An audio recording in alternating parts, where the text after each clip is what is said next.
జానకి నాకు ఫోన్ చేస్తుంది మళ్ళీ ఏమైంది bro. Hello Janaki. Hello Raghava, ఎక్కడున్నావు? జానకి నేను ఇంట్లోనే ఉన్నా. అవునా రాఘవ, నీతో కొంచెం మాట్లాడాలి. మన ఊరు టవర్ దగ్గరికి రా. జానకి మళ్ళీ ఏమైంది? ఏం మాట్లాడాలి చెప్పు నాతోని. నువ్వు ఏం చేసినావు ఏం చేయలేవో తెలుసుకుందామని మాట్లాడదాం రమ్మంటానా, ఒకసారి రా. సరే జానకి వస్తున్నా.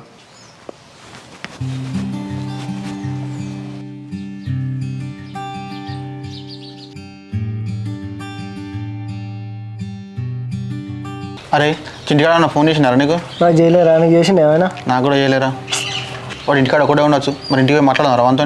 అరే చింటికాడ అసలే మన మీద కోపం మీద ఉన్నారా? వాళ్ళు ఇంటికి పోతే వాడు ఒక మాట అన్న మనం ఒక మాట అన్న మళ్ళీ అవసరం కూడా మనకు.